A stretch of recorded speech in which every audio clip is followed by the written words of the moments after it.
हरे कृष्णा। जय राधा माधव कुंज विहारी। जय राधा माधव कुंज विहारी।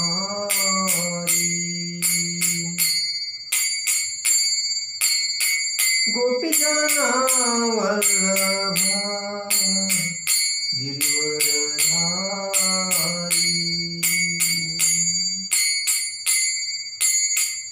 यशोदानंदन ब्रज जनरंजन। यशोदानंदन ब्रज जनरंजन। यमुना तीरावनचारी। यमुना तीरावनचारी। जय राधा माधव कुंज विहारी। हरे कृष्णा कृष्ण कृष्ण हरे हरे। हरे राम राम राम हरे हरे। हरे कृष्णा कृष्ण कृष्ण हरे हरे। हरे राम राम हरे हरे। हरे कृष्णा कृष्ण कृष्ण हरे हरे। हरे राम राम हरे हरे। जगत गुरु श्रील प्रभुपाद महाराज की जय। जय ओम विष्णुपाद परमहंस परिव्राजकाचार्य अष्टोत्तर शत श्री श्रीमद कृष्ण कृपा श्री मूर्ति अभय चरणारविंद भक्ति वेदांत स्वामी शील प्रभुपाद महाराज की जय। जय ओम विष्णुपाद परमहंस परिव्राजकाचार्य अष्टोत्तर शत श्री श्रीमद कृष्ण कृपा श्री मूर्ति भक्ति सिद्धांत सरस्वती ठाकुर शील प्रभुपाद महाराज की जय। अनंत कोटि वैष्णव वृंद की जय। नामाचार्य शील हरिदास ठाकुर की जय। प्रेम से कहो श्री कृष्ण चैतन्य प्रभु नित्यानंद श्री अद्वैत गदाधर श्रीवासवदि गौर भक्त वृंद की जय। श्री श्री राधा कृष्ण गोप गोपीनाथ श्याम कुंड राधा कुंड गिरि गोवर्धन की जय। वृंदावन धाम की जय। नवदीप धाम की जय। गंगा देवी की जय। यमुना देवी की जय।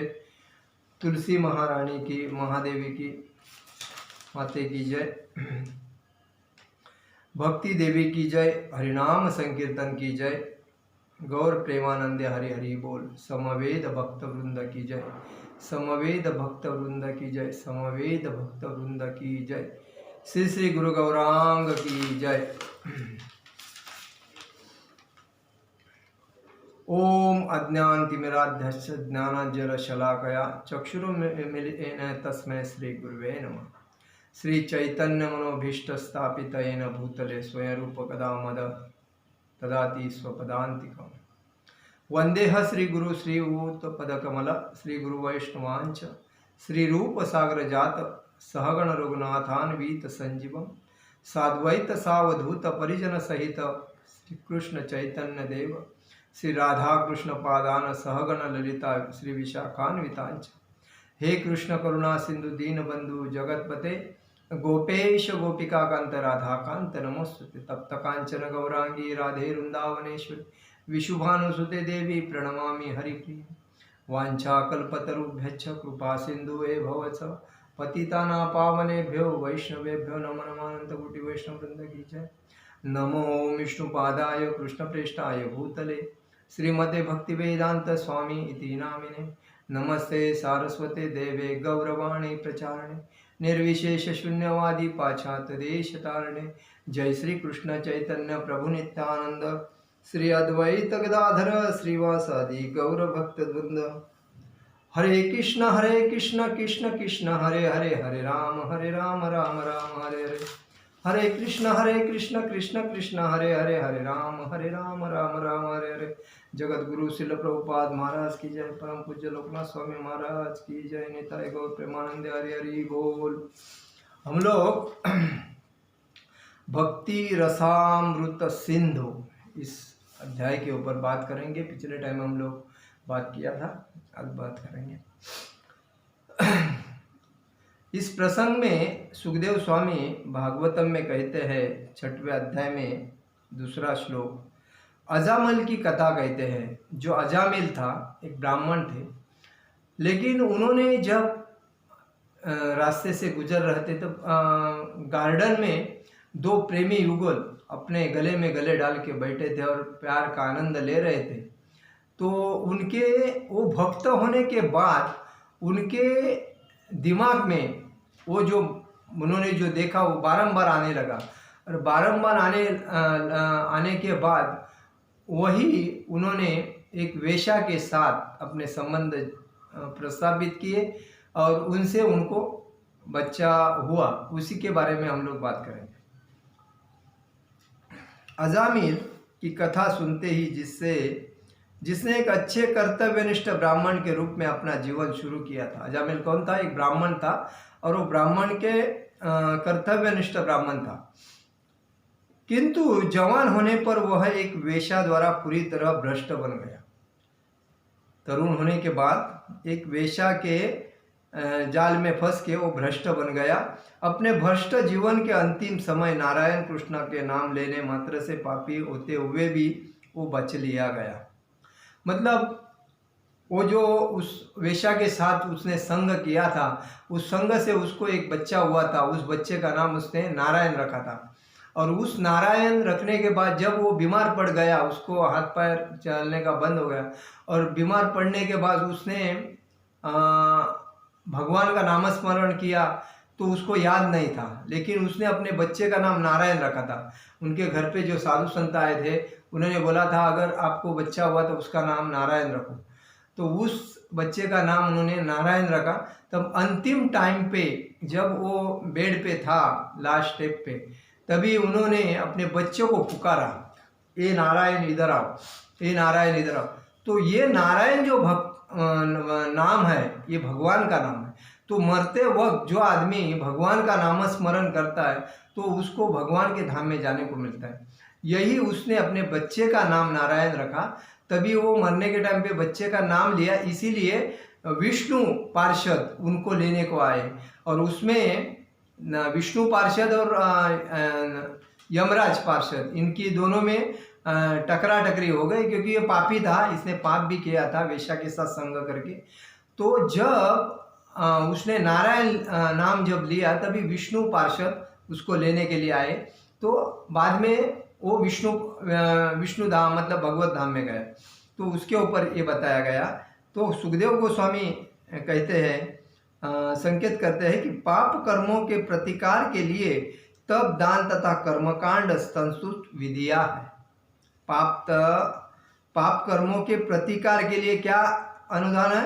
तप दान तथा कर्मकांड, ये संस्तुत विधिया है, ये विधिया है। किंतु इन्हें संपन्न करने से पाप पुण्य कामना रूपी बीज को हृदय से उसी तरह नष्ट हटाया जा सकता है जिस तरह अजामिल अपनी युवावस्था में नहीं कर सका। देखिए, मतलब उसने युवावस्था में उसको हटाया नहीं, लेकिन वो नाम स्मरण जब लिया तभी उसको हटाया गया। यह पाप पूर्ण कामना रूपी बीज कृष्ण भावना अमृत की प्राप्ति के द्वारा ही हटाया जा सकता है। मतलब ये जो पाप रूपी जो हृदय में बैठा होता है एक पाप कर्म, वो अगर भगवान कृष्ण भगवान की भक्ति करेगा तो ये हटाया जा सकता है, वरना नहीं। यह महामंत्र या हरे कृष्ण मंत्र के कीर्तन द्वारा बड़ी आसानी से किया जा सकता है। मतलब वो जो पाप कर्म है वो हरे कृष्ण महामंत्र के कीर्तन से हटाया जा सकता है। दूसरे शब्दों में, जब तक मनुष्य भक्ति मार्ग को ग्रहण नहीं करता तब तक वह पाप कर्मों के फलों से 100% शुद्ध नहीं हो सकता। जब तक कृष्ण भक्ति नहीं करेगा तब तक वो अपने पापों में व्यस्त रहेगा, क्योंकि वो पाप के डोंगर बनाता रहा, अपराध के डोंगर बनाता रहा, क्योंकि उसको भक्ति का नाम मालूम नहीं। और जिसको भक्ति के बारे में मालूम है और वो कृष्ण ही भक्त है, तो उसके आहिस्ता आहिस्ता पाप निकलते जाएंगे, उसके आत्मा में मतलब परिवर्तन होगा और वो कृष्ण भावनामृत में भक्तों के संग में आके वो अपने पापों से मुक्त हो सकता है। वैदिक कर्मकांड करने, दान में धन देने तथा तपस्या करने से मनुष्य को पाप कर्मों के फलों से क्षणिक मुक्ति मिल सकती है, किंतु अगले ही क्षण वह पाप कर्मों में प्रवृत्त हो जाता है। उदाहरणार्थ, अत्यधिक विषयी जीवन बिताने के कारण रति जौन योग के प्रेरित मनुष्य को चिकित्सा करते समय दारुण पीड़ा सहनी पड़ती है और उस समय वह अच्छा हो जाता है, परंतु अपने हृदय से कामोच्छा दूर न करने पाने के कारण वह पुनः उसी कर्म में प्रवृत्त होता है और उसी रोग का शिकार हो जाता है। देखिए इसमें कैसा उदाहरण दिया है। बीमार आदमी होता है, लेकिन उसकी बीमारी है, लेकिन दवा लेने के बाद तब तक तात्पुरती उसको आराम मिलता है, लेकिन उसका हृदय शुद्ध नहीं होता है, तो वो हिसाब से उसका जो बीमारी रहता है उसको वापस वही बीमारी आ जाता है। ऐसे बड़े बड़े जो बीमारी है, देखो अगर हृदय तुम्हारा शुद्ध है तो बीमारी भी नहीं आ जाएगी, लेकिन तुम्हारे हृदय में पाप से भरा है और तुम पीड़ा किए हैं, तुमने बहुत कुछ पाप किए हैं, लोगों को लुटा है और कमाया है, लोगों के मुंह पे मार के कमाया, ऐसी जो है ये जो पाप है बहुत बड़े पाप है। तो इसमें आप बीमार पड़ने के बाद जो दवा अगर लेते हैं तो दवा भी आपकी कुछ काम नहीं करेगी, और काम भी करेगी तो तब तक रहेगी, क्योंकि आप वापस वही काम कर रहे हैं ना। एक बार दवा लेने के बाद आपने वो काम छोड़ दिया होता तो बात बराबर है, लेकिन आप तो काम वही कर रहे हैं, दवा खाते वही करते, दवा खाते, तो आपका वो रोग जाएगा नहीं, वापस उद्भव। वैसा ही बात है, तात्पुरते दवा लेने के बाद उसमें फर्क पड़ता है, उसके बाद वापस वो रोग चालू हो जाता है।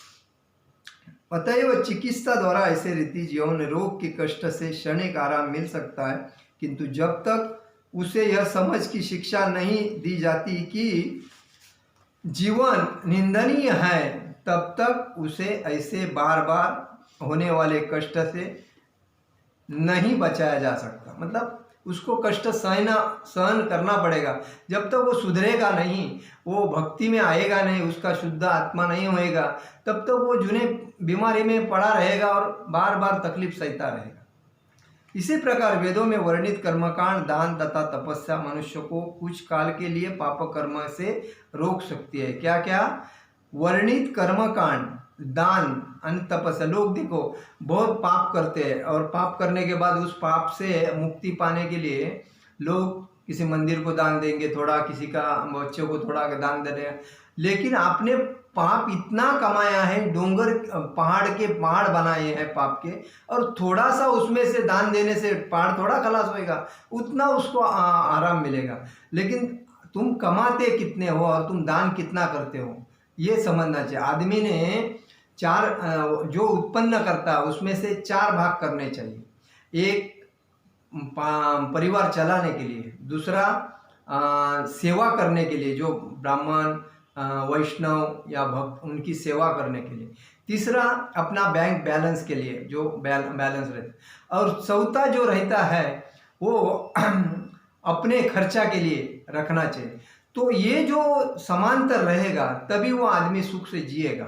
लेकिन आदमी आज इतना कमा रहा है, जिसको नहीं मिलता वो बेचारा भूखा मर रहा है, और जिसको जो मिल रहा है वो तो लाख करोड़ छाप रहा है, कमा रहा है, लेकिन वो ईमानदारी से नहीं कमा रहा है, पाप से कमा रहा है, अपराध से कमा रहा है, गंदा काम करके कमा रहा है, दूसरे को मुंह पे मार के लूट पाट के अपना कमा रहा है, और उसमें से थोड़ा सा किसी अगर कोई बोलता है उसको थोड़ा दान दे दे तो कोई जो पुण्य मिलेगा, तब वो दान दे रहा है। लेकिन वो ऐसा करे मैंने जो ईमानदारी से कमाया, और ईमानदारी क्या, कमाने वाले का पैसा कभी वेस्टेज नहीं जाता है। लेकिन बेईमानी से कमाया हुआ पैसा दिखने में मिलेगा, दिखने को, लेकिन बाद में ऐसा बहुत बर्बाद हो जाता है आदमी। उसके बाल बच्चे भी उसको मतलब अच्छी तरह संभाल नहीं सकते, क्योंकि वह लक्ष्मी चंचल है और प्रॉपर्टी भी किसी की रुकती नहीं, सब हराम का हराम में जाता है। तो कहने का मतलब यही है, अगर आप कमाते हैं, आपका पगार 10,000 है, तो उसको 5-5 हज़ार मतलब 2,500 में 4 भाग करो, और 4 भाग करने के बाद उसमें सेविंग, प्रपंच, दान, भगवान को दान देना और अपने खर्चे, ऐसा 4 करोगे तो आपको प्रसन्नता मिलेगा। और नहीं प्रसन्नता मिलती है, इसका मतलब आप स्वार्थी है, चोर है, मतलब दान करना नहीं चाहते और आपका खुद का भला करना नहीं चाहते, आपके पीछे से आने वाली जो पीढ़ी है उसको एक सही रास्ता बताना नहीं चाहते, ये इसका मतलब है। पाप कर्म करने से रोक सकते हैं, किंतु जब तक हृदय शुद्ध नहीं हो सकता तब तक उसे पुनः पुनः वही पाप कर्म में प्रवृत्त होना पड़ेगा। ये देखिए, क्योंकि आप जो भी करते हैं दिलदार से करो। कोई एक ऐसे लोग भी है समाज में जो कमाते हैं और कमाने से बाद ज़्यादा दान देते हैं, और ऐसे उद्योगपति भी है समाज में, पब्लिक से कमाते हैं, पब्लिक को रिटर्न दान धर्म ज़्यादा नहीं करते, लेकिन थोड़ा सा देते हैं, क्योंकि लोगों का मुंह बंद करने के लिए, इसने दिया नहीं इसके लिए। लेकिन अपने परिवार में इतना खर्चा करते हैं कि 20-20 करोड़, 40-40 करोड़, 1-1 लाख करोड़ ऐसा खर्चा करते हैं। क्या, किसका पैसा है? गरीब का पैसा है। आया किसके वजह से? गरीब ने खरीदा तुम्हारा बाल, इसके लिए। अगर वो ही पैसा, अगर कोई जो फैसिलिटी नहीं जिस गांव में, और उस गांव में बच्चे पढ़ाई नहीं करे, कितना ऐसे गांव है जिधर बच्चों को पहनने को चड्डी भी नहीं मिलती है, नंगे घूमते हैं। ऐसे भी भारत में गांव है, लेकिन वो लोग उधर जाते नहीं। लोगों की थिंकिंग क्या है, मेरा परिवार और मैं अच्छा हूं ना तो दुनिया अच्छी है, और दुनिया में भूखा मरेवाना नहीं, लेकिन मैं अच्छा हूं ना, तो ये थिंकिंग जब बदलेगी ना तभी समाज सुधरेगा। समाज कभी सुधरेगा? मैं अच्छा हूं ना, बस होगा, मेरे परिवार के लिए मैंने बनाया बहुत। अभी मैं समाज में जो गरीब है, जिस एरिया में जो गरीब है उसको मैं अमीर बनाऊंगा, उसका मैं भला करूंगा। ऐसी जब थिंकिंग रहेगी ना तभी कोई गरीब नहीं रहेगा। और भगवान यही कहते हैं, मैंने सबको समान अर्थ से दिया है। अगर तुम्हारा कुछ अच्छा हुआ है तो दूसरे का तुम अच्छा करो, तुम दूसरे का हो तो तीसरे का अच्छा करो, तीसरे का। मैंने तुम्हारे को वो जवाबदारी क्यों दिया है? क्योंकि तुम संभाल सकते हो। तुम स्वार्थ बन के खुद का भला करने के लिए तुमको नहीं दिया है।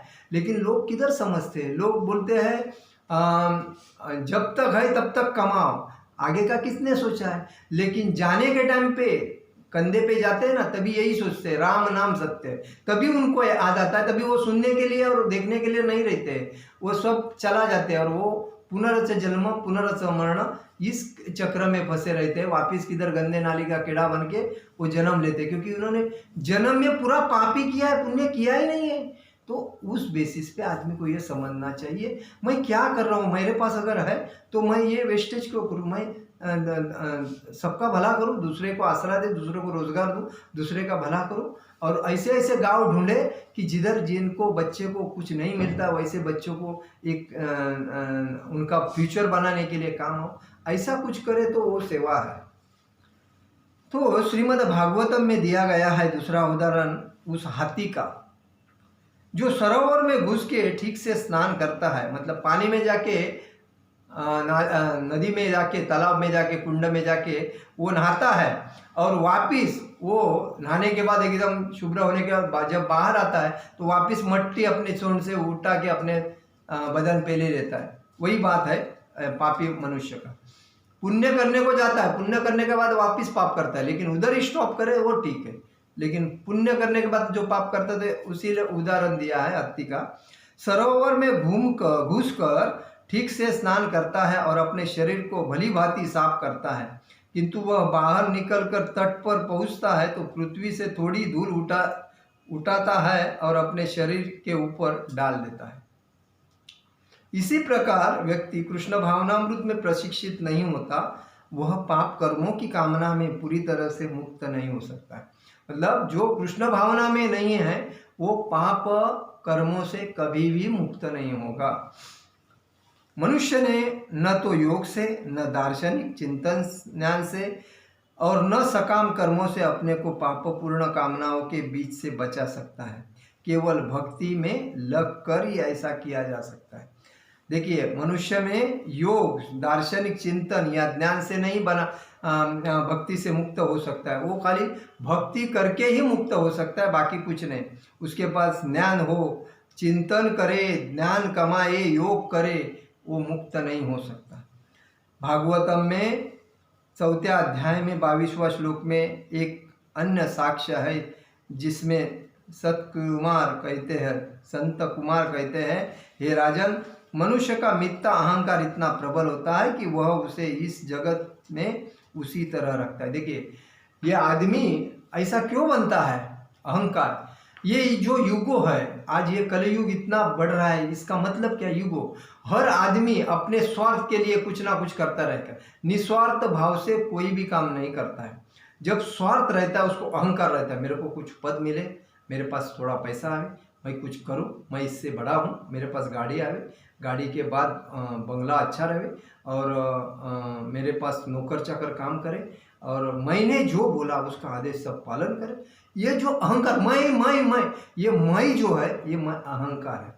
अगर ये सोचे कि मुझे कुछ नहीं चाहिए, मैं खाली सेवक हूँ, मैं सेवा करूँगा, बस मुझे पैसा नहीं चाहिए, कुछ नहीं, खाली मैं सेवा करूँ, हाँ जो मुझे लगता है वो आप दे दो, मैं उसके ऊपर चला लूँगा, लेकिन मुझे पैसा नहीं चाहिए, मेरे पद की प्रतिष्ठा नहीं, मैं सेवक हूँ, मैं सेवा करने के लिए आया और मुझे सेवा भाव से ही चलना है, तो लोग उसको सर पे लेके चलेंगे, क्योंकि वो सेवा भाव से, वो युगो भाव से नहीं कर रहा है, अहंकार भाव से नहीं कर रहा है। लेकिन आज हर आदमी में अहंकार, कोई भी आदमी में पैसा हो गया, अहंकार बढ़ गया, कोई भी आदमी में प्रॉपर्टी आ गया, अहंकार बढ़ गया, कोई आदमी के बच्चे काम में लग गए और उसके पास बैलेंसिंग बढ़ने लगा, अहंकार बढ़ गया। ये अहंकार है, वही आदमी का पूरा सर्वनाश करता है। लेकिन लोग को समझता नहीं कि मैं क्या कर रहा हूँ, मैं किसके लिए आया हूँ। 84 लक्ष योनि घूम के तू मानव जन्म में आया है, तो अहंकार करके नहीं, तेरा अहंकार लाखों करोड़ों जन्म से है तेरे पास, लेकिन अभी मानव जन्म में कम से कम तू तेरा अहंकार छोड़ दे और सद्भावना में, भक्ति में आ जा, और सर्वस्व सबको समान नज़र से देख के अपना सर्व त्याग करके भक्ति में लग जा, तो ही तेरा फायदा है। तो यही मिथ्या अहंकार इतना प्रबल होता है कि वह उसे इस जगत में उसी तरह रखता है जैसे कोई प्रबल रस्सी में बंधा हो। जैसा कि कोई अगर हत्ती कितना भी ताकतवान हो, उसको एक जगह पे एक बम्बू पे बांध के रखा, तो ये नहीं सोचता है वो कि मैं अगर उसको धक्का मारूं तो वो टूट जाएगा, लेकिन उसको एक भय रहता है, मेरे को इधर बांधा है ना, तो फिर मेरे को इधर ही रहना पड़ेगा, अगर नहीं तो मेरा मुंडी जाएगा, मेरा ऐसा उसको डर लगता है। लेकिन उसमें इतनी ताकत रहती है कि उस बाम्बू को वो तोड़ भी सकता है। लेकिन वही इसका उदाहरण दिया है कि रस्सी में बांधा हुआ जो होता है वैसा के वैसा रहता है, सेम वही बात है। केवल भक्तगण कृष्ण भावनामृत में संलग्न होकर इस प्रबल रस्सी की गांठ को काट सकते हैं। मतलब भक्ति से जो होगा वो अन्यथा किसी से नहीं होगा। इसलिए भगवान किसके हृदय में रहते हैं? भक्त के हृदय में रहते हैं, और भक्ति से ही भगवान प्रसन्न हो सकते हैं। बाकी तुम्हारा ज्ञान रहे, तुम्हारा योग रहे, तुम्हारा और कोई शिक्षण रहे, इससे कुछ नहीं होता है। इसलिए भक्ति सर्वश्रेष्ठ है। तो वो जो रस्सी का जो गांठ है वो ऐसा नहीं छूट सकता, वो भक्ति से छूट सकता है। अन्य लोग जो कृष्ण भावना भाव में भावित नहीं हैं, किंतु महान योगी या कर्मकांडी बनना चाहते हैं, भक्तों की भांति प्रगति नहीं कर पाते। अतएव प्रत्येक व्यक्ति का कर्तव्य है कि वह मिथ्या अहंकार की दृढ़ गांठ को काटने एवं भौतिक कार्यों में व्यस्तता से छूटने के लिए कृष्ण भावना वृत्त के कार्यों में अपने आप को लगाए। देखिए यह कहा गया है कि जो आदमी का अहंकार है वो अहंकार जाना चाहिए और अपनी बुद्धिमत्ता शुद्ध होना चाहिए, एकाग्र होना चाहिए। तो अहंकार को नाश करना पड़ेगा, ईगो को हटाना पड़ेगा। और जो पेड़ है वो पेड़ देखो, उसमें चेतना है, लेकिन पेड़ को काटो तो भी कुछ नहीं बोलता है, उसमें कुछ गिरा तो भी कुछ नहीं का पेड़ है। तो ये जो गुण है पेड़ में, पेड़ भी एक सजीव है और उसमें जो गुण है वो अगर आदमी में आते हैं तो वो ठीक है। लेकिन आदमी में वैसे गुण कभी आते हैं जब भक्ति में निस्सीम भाव से भक्ति करता है। आज कितने ऐसे भक्त भी है ईगो से भरे पड़े हैं, भक्ति करते हैं लेकिन उनको ये नहीं मालूम पड़ता है मैं भक्त हूँ और मेरे में ईगो नहीं होना चाहिए, लेकिन उनमें ईगो दिखता है उनके वातावरण से। लेकिन क्या होता है कि भक्त को भक्त जानता है, वो हिसाब से रिस्पेक्ट देते हैं भक्त को कि हरे कृष्णा ऐसा बोल के अपना चलते हैं, क्योंकि अपने को उससे कुछ लेन देन नहीं, अपने भक्ति से लेन देन है, संग भक्तों के संग से लेन देन है, ये बात है। तो कृष्ण भावनामृत में शुद्ध भक्ति सर्वोच्च प्रकाश है और ऐसा प्रकाश उस प्रज्वलित दावाग्नि की तरह होता है जो कामना रूपी अशुभ सर्पों को विनष्ट करती है। देखिए जंगल में जब आग लगती है तभी वो जंगल में झाड़े पौधे पूरे भस्मसात हो जाते हैं, लेकिन प्राणी भाग के अपना जीवन बचाते हैं, लेकिन जो सर्प होते हैं वो उस आग के लपेट में आके वो दावाग्नि में भस्म हो जाते हैं। यही बताया है इस प्रसंग में। यह उदाहरण यह बताते हैं दिया गया है कि चारों ओर फैले दावाग्नि म्हणजे अग्नि जंगल के सारे सर्पों का स्वतः ही नष्ट कर देती है। जंगल की भूमि पर अनेक सर्प रहते हैं, किंतु जब जंगल में आग लगती है तो उससे सूखी पत्तियां जल जाती है, जिससे सर्प भी अग्नि की चपेट में तुरंत आ जाते हैं। चौपाए जानवर अग्नि से दूर भाग के अपना जीवन बचाते हैं, लेकिन सर्पों का तुरंत सफाया हो जाता है। इसी तरह कृष्ण भावनामृत की प्रज्वलित अग्नि इतनी प्रबल होती है कि अज्ञान के सर्प तुरंत विनष्ट हो जाते हैं। देखिए कृष्ण भावना में भक्तों के संग में रहने के बाद, ये उदाहरण क्यों दिया है दावाग्नि का, इसीलिए कि अग्नि इतनी प्रबल होती है, उसमें ताकत होती है, उसमें झाड़ पौधे सूखा पत्ता वगैरह सर्प जो जमीन में रहने वाले हैं वो पूर्ण नष्ट हो जाते हैं। लेकिन वैसा ही समाज में भक्ति अगर जो भक्त करता है उसके नाद में दूसरा कोई आएगा नहीं, वो भक्त सही मार्ग में चलता है तो उसके जो ऐसे जो विचार है, जो ऐसे लोग उनके साथ गंदे लोग जो उनके साथ दोस्ती करते हैं वो ऑटोमेटिकली बाजू हो जाते हैं, क्योंकि ये भक्त है। मेरा और उसका तो रिलेशन बहुत लंबा है, क्योंकि मैं तो मांस मच्छी मटन दारू अंडा परस्त्री संभोग करता हूँ और ये भक्त तो कुछ नहीं करता, तो इससे अपना जमेगा नहीं। भक्त भक्त के साथ जाएगा, बेवड़ा बेवड़े के साथ जाएगा, मतलब ऐसा है प्रस्ताव। तो यही बताया है कि अगर दावा अग्नि मतलब जो भक्ति रूपी अग्नि में अगर आओगे तो आपके सर्व पापों का अपराधों का नष्ट हो जाएगा। कृष्ण भावनामृत श्रील रूप गोस्वामी ने शुभ दत्व की परिभाषा दी है। उनका कहना है कि वास्तविक शुभ का अर्थ है विश्व भर के समस्त लोगों के लिए कल्याण कार्य। इस समय लोगों की समूह समाज जाति या राष्ट्र के रूप में कल्याण कार्यों में लगे हुए हैं।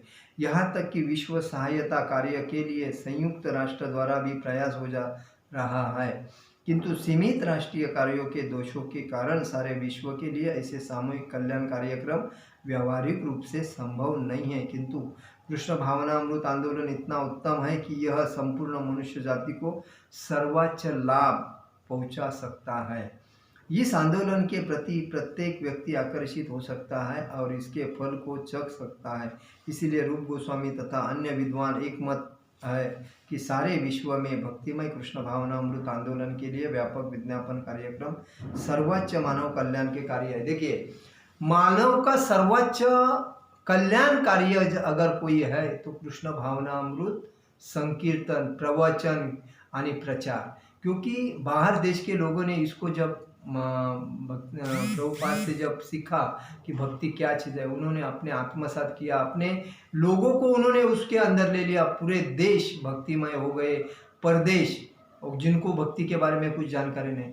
वैसा ही भारत में भी भक्ति के बारे में अगर ऐसा प्रचार सब जगह पे, स्कूल से लेके हर ऑफिस में अगर भक्ति का प्रचार, सब लोग सुखी जाएंगे। देखिए प्रभुपाद ने सरकार को ऐसा भी बताया, केंद्र सरकार को, अगर मेरी भक्ति का अगर सब लोग फायदा करके लेते हैं कृष्ण भक्ति का, तो मैं आपको चैलेंज करता हूँ कि पूरे भारत को मैं अच्छी तरह संभाल सकता हूँ। रोजगार, नौकरी, रोजगार, 2 टाइम का, 2 वक्त का भोजन अच्छी तरह सब जगह पे मैं दे सकता हूँ। इतनी मेरे भक्ति में ताकत है और सब लोग सुखी और आराम से जी कर भक्ति मार्ग से आनंद रह के वो भागवत धाम में जाएंगे। ये उन्होंने लाल बहादुर शास्त्री जी को बताया था और उनको मिलने को गए थे, और उन्होंने, लेकिन जब इंदिरा गांधी वगैरह जो थी उन्होंने इसमें अड़ी अड़चन किया और वो तकलीफ दे दिया। लेकिन आज प्रभुपाद का अगर सुना होता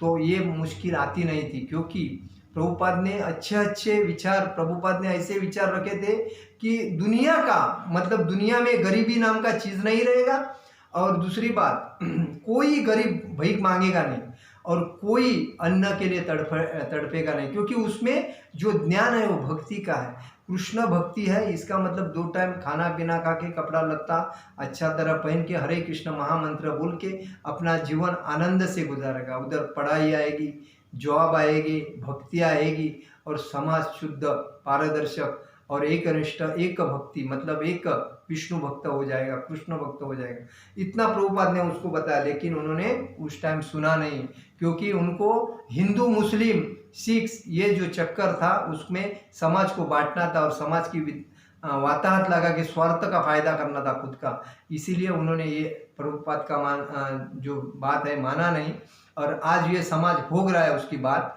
इसके लिए। लेकिन जो कृष्ण भावना अमृत में है, जो इस्कॉन के अंदर है, वो अच्छी तरह चल रहे हैं, उनको कोई तकलीफ नहीं है। कृष्ण भावना आंदोलन किस प्रकार सारे विश्व का ध्यान आकृष्ट कर सकता है और किस तरह हर व्यक्ति इस कृष्ण भावनामृत में आनंद का अनुभव कर सकता है, इसका उल्लेख पद्म पुराण में इन शब्दों में हुआ। जो व्यक्ति पूर्ण कृष्ण भावनामृत भक्ति में तत्पर है वह सारे विश्व की सर्वश्रेष्ठ सेवा करता और हर व्यक्ति को तृप्त करता माना जाना चाहिए। मानव समाज के अतिरिक्त वह वृक्षों तथा पशुओं तक को प्रसन्न करता है, क्योंकि वे भी ऐसे आंदोलन के प्रति आकृष्ट होते हैं। इसका जीता जागता उदाहरण भगवान चैतन्य प्रभु ने प्रस्तुत किया है। जब वे अपने संकीर्तन आंदोलन का प्रचार करने के लिए मध्य भारत के झारखंड में जंगलों से होकर यात्रा कर रहे थे, तब वाघ, हाथी, हिरण, अन्य जंगली जानवर उनके साथ हो लिए थे और अपनी अपनी विधि से नाच कर तथा हरे कृष्ण महामंत्र का कीर्तन कर रहे थे। देखिए, जैसा इंसान को अन्न की जरूरत है, कपड़े लत्ते की जरूरत, वैसा हवा की जरूरत, सबकी जरूरत है, अन्न वस्त्र हमारा है, वैसी प्राणियों के भी है। लेकिन प्राणियों को भी ज्ञान है। जब कृष्ण भगवान चैतन्य महाप्रभु जब गए थे इधर मध्य प्रदेश में, वो जंगल से जा रहे थे, तभी झारखंड से जा रहे थे, तभी उन्होंने हरे कृष्ण महामंत्र करते, वो प्रचार करते थे, हर जगह पे जाके प्रचार करते थे चैतन्य महाप्रभु। तभी उधर के जो बाघ जानवर जो थे, हाथी, घोड़े, जो और हिरण, बाघ, अभी भी उधर उनके पोस्टर लगे हैं, तो वो भी हरे कृष्ण महामंत्र में नाच रहे थे। इसका मतलब मंत्र में कितनी ताकत है, हरे कृष्ण महामंत्र में कितनी ताकत है। तो आज भी उस झारखंड में उसका दृश्य दिखता है। वो कहाँ से चैतन्य महाप्रभु गए थे, किधर किधर ये हरिण वगैरह, बाघ वगैरह नाच रहे थे। तो यही बात है। यही नहीं कि कृष्ण भावनामृत में रत मनुष्य भक्ति कार्य करते हुए उन सभी उत्तम गुणों को विकसित कर सकता है जो सामान्यतया देवताओं में पाए जाते हैं। श्रीमद् भागवतम 5वें अध्याय में 18 श्लोक में सुखदेव गोस्वामी का कथन है कि हे राजन, जिनकी कृष्ण में अविचल श्रद्धा है और जो हर प्रकार के द्वैत से रहित है, वे देवताओं के सारे उत्तम गुणों को विकसित कर सकते हैं। भक्त के उत्तम कोटि के कृष्ण भावनामृत के कारण देवता भी उसके साथ रहने के इच्छुक होते हैं। अतएव यह समझना चाहिए कि उसके शरीर में देवताओं के गुण विकसित हो गए, मतलब देवता भी उस भक्त के साथ रहना चाहते हैं जो कृष्ण भक्त है। दूसरी ओर वह व्यक्ति को कृष्ण भावना प्रभावित नहीं होता, उसमें कोई उत्तम गुण नहीं पाया जा सकता है। भले ही वह शैक्षणिक दृष्टि से उच्च शिक्षा प्राप्त हो, किंतु अपने कार्य क्षेत्र में वह पशुओं से भी निकृष्ट होता है। ये कृष्ण भावना भावित व्यक्ति ही एक आपको अच्छा मिल सकता है, बाकी कोई नहीं। भले वो कितना पढ़ा है, कितने बड़े पद पे है, इतना बड़ा पैसे वाला है, इतना बड़ा प्रॉपर्टी का मालिक है, कुछ काम का नहीं, लेकिन वो कृष्ण भक्त है और कृष्ण भावनामृत में संलग्न है, तो उसका आत्मा शुद्ध हो सकता है। मानसिक कार्यों में क्षेत्र ऊपर नहीं उठ पाता है, निश्चित समझो कि वह भौतिक कार्य की ही कर सकता है, क्योंकि वो भौतिक ये युग में फंसा पड़ा है, तो भौतिक कार्य में ही डूबा रहेगा और इस तरह अशुद्ध बन कर रहता है। आधुनिक संसार में ऐसे अनेक लोग हैं जो भौतिकतावादी विश्वविद्यालय में उच्च शिक्षा प्राप्त किए रहते हैं, किंतु देखा जाता है कि वे कृष्ण भावनामृत आंदोलन को अंगीकार नहीं कर सकते, जिससे उनमें देवताओं के उच्च गुण विकसित नहीं होते। देखिए, कृष्ण भावना भावित जो व्यक्ति है उसमें देवताओं के गुण होते हैं, और जो कितना भी बड़ा है, कितना भी उच्च शिक्षित है, कितना भी अच्छे ज्ञान प्रदान करता है, लेकिन वो कृष्ण भावना में वो विकसित नहीं है, तो उसमें कुछ फायदा नहीं है, वो गुण नहीं मिल सकते, मतलब कृष्ण भावना मृत के गुण नहीं मिल सकते उसमें। उदाहरण, कोई कृष्ण भावना भावित बालक, भले ही वह किसी विश्वविद्यालय से उच्च शिक्षा प्राप्त न किए हो, अवैध विषयी जीवन, धूत क्रीड़ा, मांसाहार तथा मद्यपान का तुरंत परित्याग कर सकता है। परंतु जो कृष्ण भावना भावित नहीं है, वे अत्यधिक शिक्षित होने पर भी शराबी, मांस भक्षण, मामुक तथा जुआरी होते हैं। ये कतिपय व्यवहारिक प्रमाण है जो यह बताते हैं कि कृष्ण भावना व्यक्ति किस तरह उत्तम गुणों से परिपूर्ण हो जाता है, जबकि कृष्ण भावना अमृत से विहित व्यक्ति ऐसा नहीं हो सकता। हमारा अनुभव है कि कृष्ण भावना भावित नवयुग तक सिनेमा, रात्रि क्लब, नग्न नृत्य प्रदर्शन, रेस्तोरां, भोजनालय, मदिरालय आदि से अनासक्त रहता है। देखिए, कृष्ण भावना भावित व्यक्ति है, वो कभी भी मांस, मच्छी, मटन, अंडा, दारू, परश्री, संभोग या वेशा डांस कभी नहीं जाएगा, क्योंकि वो उसका दृष्टिकोण कृष्ण भक्ति और कृष्ण भक्ति। लेकिन कृष्ण भक्ति में नहीं रहेगा वो आदमी, कभी ये भौतिक संसार में ये जो माया जाल है उसमें फंसा पड़ेगा।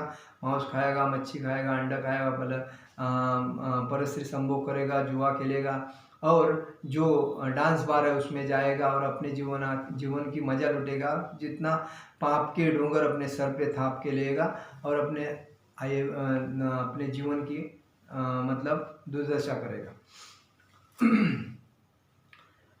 पूर्णतया मुक्त हो जाते हैं, वह पूर्णतया मुक्त हो जाता है। वह धूम्रपान करने, शराब पीने, नाटक तथा नृत्य देखने में अपने अमूल्य समय को व्यर्थ करे। मतलब जो ये करते हैं, मांस, मच्छी, मटन, अंडा, नृत्य देखते हैं, जुआरी, शराब पीते हैं, जुआरी करते हैं, वो अपने आयुष्य में जो मौल्यवान टाइम मिला है उसको बर्बाद करते हैं, अपना पैसा बर्बाद करते हैं और पाप अपने सर पे लेते हैं। दूसरा जो चोरों का, दरिद्र लोगों का वो फायदा करते हैं और अपना आयुष्य की वाताहत करते हैं। ऐसा हो, कृष्ण भावना भावित व्यक्ति ऐसी चीज़ में कभी जाता नहीं है। कृष्ण भावना भावित नहीं है, वह प्राय आधे घंटे के लिए भी शांतिपूर्वक नहीं बैठ सकता। मतलब कृष्ण भावना भावित नहीं है, वो एक जगह पे आधा घंटा तक शांति से नहीं बैठ सकता है। योग पद्धति सिखलाती है कि यदि आप शांत रहे तो आपको अनुभूति होगी कि मैं ईश्वर हूँ। इस पद्धति भले ही भौतिकवादी पुरुषों के लिए उपयुक्त हो, किंतु वे अपने को कितनी देर तक शांत रख पाएंगे। ऊपर से वे तथाकथित ध्यान के लिए भले ही आसन जमाए, किंतु योगाभ्यास के पश्चात वे पुनः अवैध विषयी जीवन, दूध, क्रीड़ा, मांसाहार तथा अन्य व्यर्थ की बातों में लग जाएंगे। किंतु कृष्ण भावना भावित व्यक्ति तथाकथित ध्यान के लिए किसी भी प्रकार का प्रयास किए बिना क्रमशः ऊपर उठता है। चूँकि वह कृष्ण भावनामृत में रत रहता है, इसलिए वह स्वतः व्यर्थ की बातों को त्याग कर उच्च चरित्र का निर्माण करता है। देखिए, कृष्ण भावना भावित व्यक्ति कभी भी किसी ने उसको आमिष बताया कभी जाएगा नहीं, क्योंकि उसके विचार ही भगवान के बारे में रहते हैं। तो वो अपना चारित्र शुद्ध बनाने के लिए और भक्ति में उन्नति पाने के लिए वो अपना काम करता रहेगा। लेकिन ऐसे भौतिक मायावादी लोगों के पास कभी जाएगा नहीं, उनकी बात सुनेगा भी नहीं और वो उसका टाइम वेस्टेज करेगा भी नहीं। मनुष्य कृष्ण का शुद्ध भक्त बनकर ही सर्वोच्च चरित्र का विकास कर सकता है। निष्कर्ष रूप से यह कहा जा सकता है कि यदि किसी में कृष्ण भावनामृत का अभाव है तो उसमें सही रूप से उत्तम गुण नहीं हो सकते।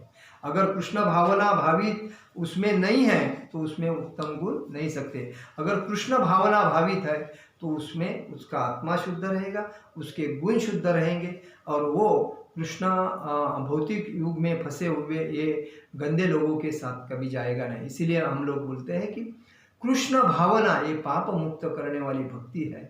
हर आदमी ने उसको आत्मसात करके अपने आने वाले पीढ़ी को भक्ति में लाने के लिए खुद को पहला भक्ति में लाना चाहिए। और हरे कृष्ण कृष्ण कृष्ण हरे हरे, हरे राम राम राम हरे हरे, ये बार दिन में जो आपको फ्री टाइम मिलता है उस टाइम में आपको बोलते आना चाहिए। और आपका विचार आपका जो कॉन्संट्रेशन है, लक्ष्य है, कृष्ण भावना भावित ही है।